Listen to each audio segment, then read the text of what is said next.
Jubilito TV Official. So ayun. Hey, what's up mga kabagis? This is Jubilito TV Official at eto na naman po muli ang isang edisyon ng ating reaction video mga kalingap at kabagis, no? Pero bago po ang lahat, syempre po may galab shoutout po muna kay Kuya Val Santos Matubang, kay Ate Edna Vlogs, kay Kalingap Rab, kay Rowell of Malalag, Kalingap Netizens, Kalingap Subscribers, Kalingap Supporters, at lalong-lalo na po ang ating mga Kalingap Partners. Ayan po. Mega love shoutout po sa inyong lahat. So ito na mga kalingap at kabagis, no? For today's reaction video, gawa lang po natin ang reaction at muli po pagbibigay ng opinion dito po, no, sa naging live streaming po ni Boss Sir Julay Paunil, na kung saan mga kalingap at kabagis ay tinalakay niya po, no, yung regarding po dito kay Dr. Love, no? At dito po maririnig po natin na nagbigay siya ng advices kay Dr. Love. At na-discuss niya rin po dito mga kalingap at kabagis yung patungkol po sa mga ranking, no, ng mga charity vloggers at mga kalingap partners natin na ginagawa niya tuwing end of the month, na kung saan ay parang nabanggit niya po dito mga kalingap na parang nananawagan din na tanggalin na yung ganyang survey, no. Well, anyhow, mamaya mapapakinggan po natin at gagawin po natin ng reaction. And at the same time, mga kalingap at kabagis, ay si Dr. Love ay nagsalita na rin, no, regarding nga po dito sa isyong kinapapalooban niya ng mga ilang araw na rin po na napag-uusapan dito po sa mundo ng kalingap, no, dahil aminin man po natin o hindi, ay talagang marami po ang hindi natutuwa ngayon kay Dr. Love, no, regarding nga po dito sa isyong kanyang kinapapalooban. So parang dito lumabas na real talk, no, ni Julay Paunil or ni Boss Julay Paunil itong si Dr. Love, no, regarding nga po dito sa kanyang isyong kinapapalooban. So without further ado mga kalingap at kabagis, ito na, pakinggan na po natin sila Boss Julay Paunil at si Dr. Love. So narito po yun. So yun po ang punto po natin dito. I-topic man po natin ito, ang layunin po natin, maging maayos. Kung po pwede man po, kung ano na yan, siguro sa part ni Dr. Love, mga bayan, although ako naniniwala ako, ano to may halong joke lang po yun ni Dr. Love, yung ganyang style niya. May halong joke. Pero mas maganda, sa kanya mismo manggaling.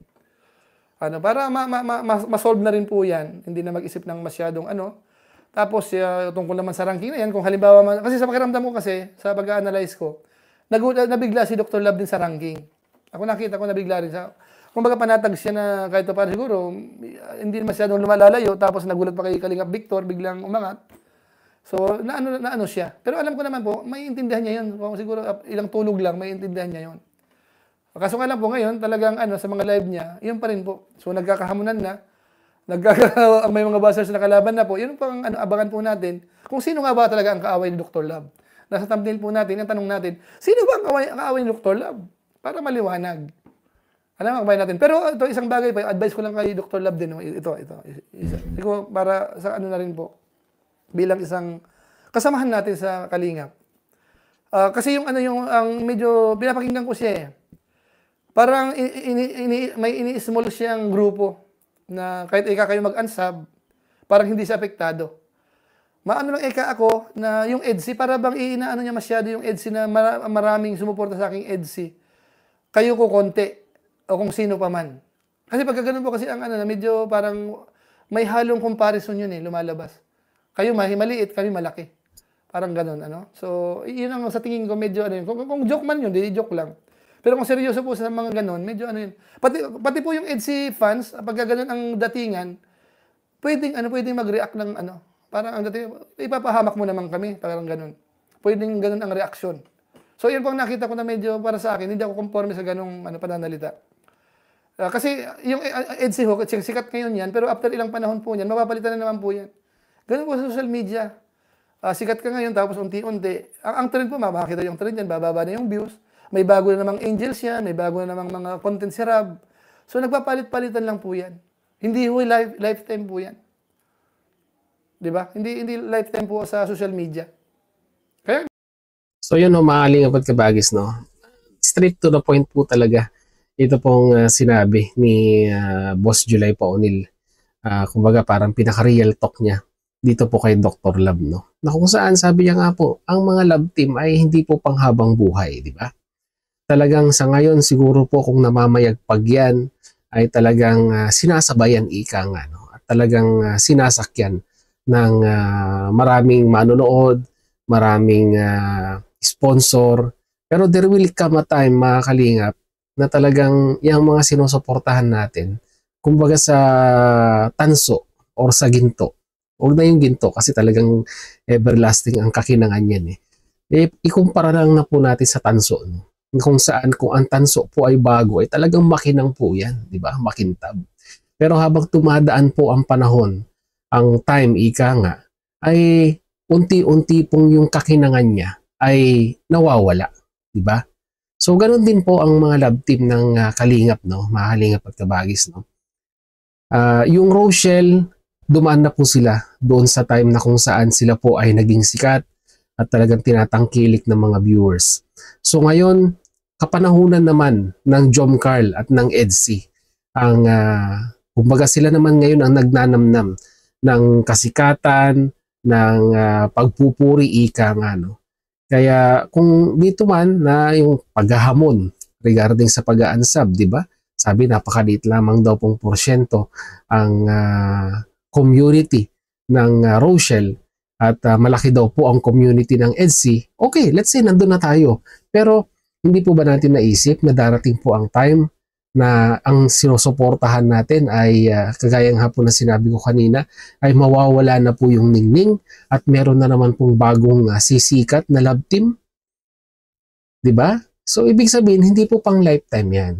So ang ganang sa akin, pahalagahan natin, di ba? Pahalagahan natin kung ano man yung sabihin na nating exposure or kasikatan na meron tayo ngayon, di ba? Pasalamatan natin yung mga sumusuporta sa atin. Kahit ngayong hindi sumusuporta, di ba? Kahit yung mga bashers, kasi views din yan, di ba? Sa ating channel, no?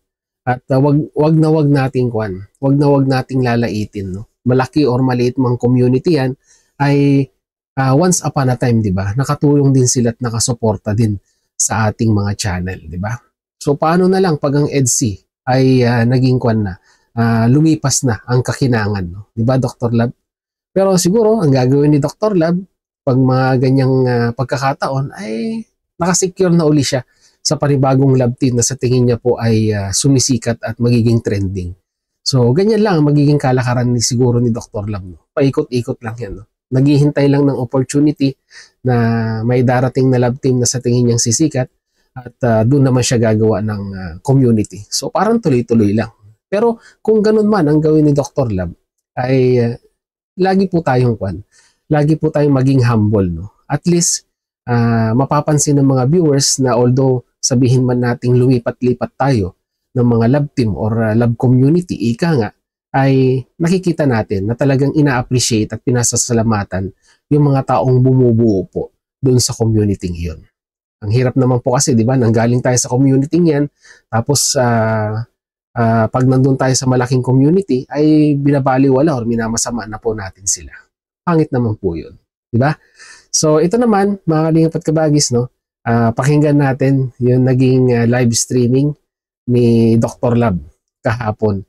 At sabi niya nga po, dito sa live ni Kuya July, ay nagko-comment na siya dito. Nababasa po natin yung comment niya na sinasabing prank lang daw at wag maiinis. So, ganun po yung mga mini-message niya dito po sa live streaming ni Boss July.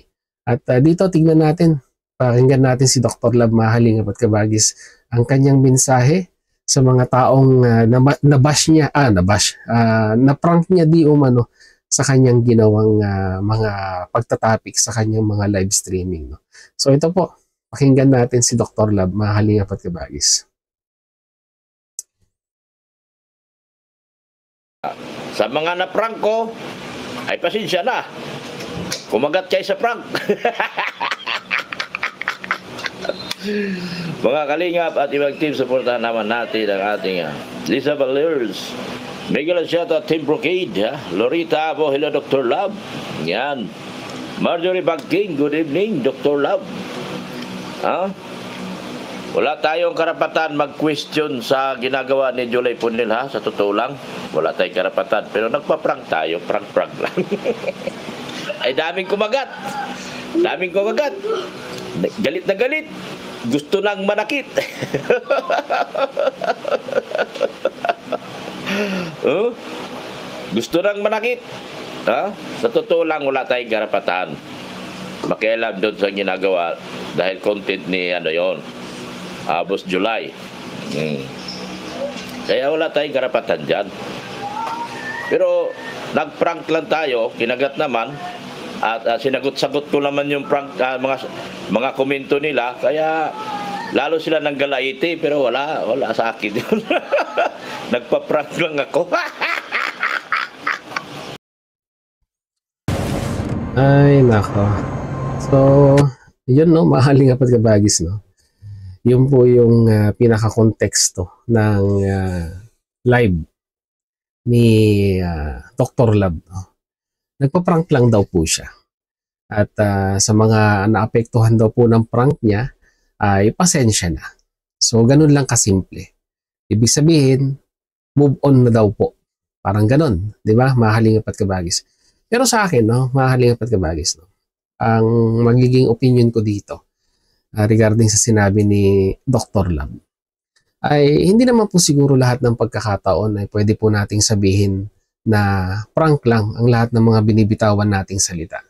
Baka dumating po tayo sa punto na seryoso na po yung sinasabi natin, i-considered pa rin ng mga ibang taong kausap mo na prank din yun.